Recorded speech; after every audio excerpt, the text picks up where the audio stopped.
They shall be left together unto the fowls of the mountains, and to the beasts of the earth, and the fowls shall summer upon them, and all the beasts of the earth shall winter upon them.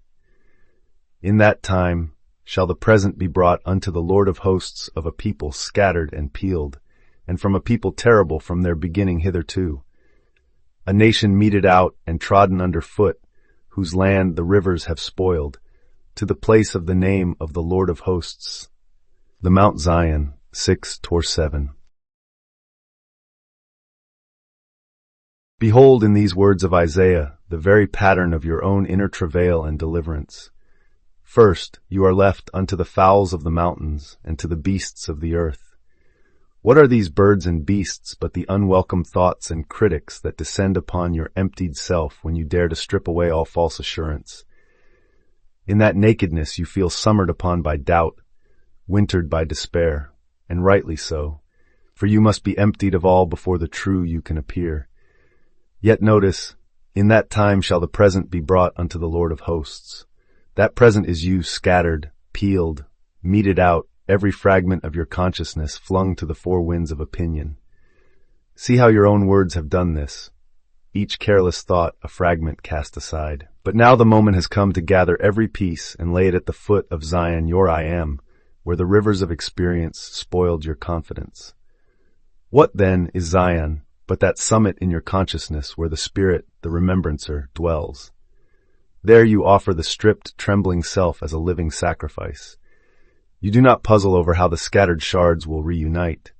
You imagine only the wholeness already accomplished. You feel the joy of that concerto you thought lost. You thank that self whose hands restored it. You assume the state of oneness with the Lord of hosts, and you end the argument forever.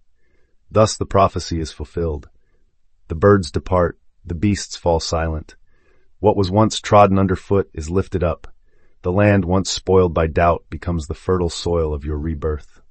From Mount Zion, the place of the name, you behold your own glory reflected in the face of your Christ, and you know, all-powerful human words have spoken, and the work is done. Isaiah's vision first paints a picture of inner fragmentation. The fowls and beasts ring out as symbols of nagging thoughts, worry, criticism, and fear that feed on our confidence. The people scattered and peeled reveal a psyche stripped of its centered self, buffeted by external opinions, rivers spoiled until one feels trodden underfoot. This is the state of consciousness before we reclaim our creative center.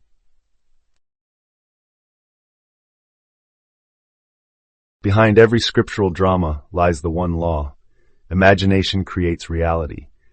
Here, the present brought unto the Lord is not tribute from without, but the very moment you inhabit within. By mentally offering your reality to divine consciousness declaring, "This is already done," you initiate the reversal of that devouring tide. The same rivers of belief that once spoiled become channels transporting your new assumption to fulfillment.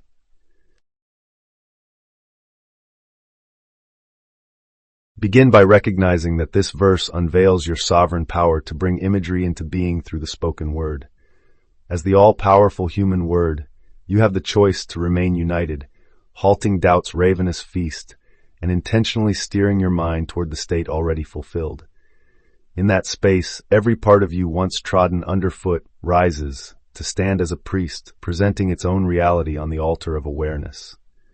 You discover that you are both the one who offers and the very gift you offer, both the sacrificer and the sacrificed, merging your divine presence with the reality you wish to experience. Gently begin by noticing the inner birds and beasts, those fearful or critical thoughts that prey on your peace. Refuse to nourish them, and instead lift your present desire into the imagination, bringing it before an altar of fulfillment. In that sacred moment, see yourself receiving what you long for. Hear the joyous celebration, feel the wave of relief, taste the sweetness of victory. Hold this vivid scene with heartfelt gratitude until it settles into your consciousness as an undeniable fact.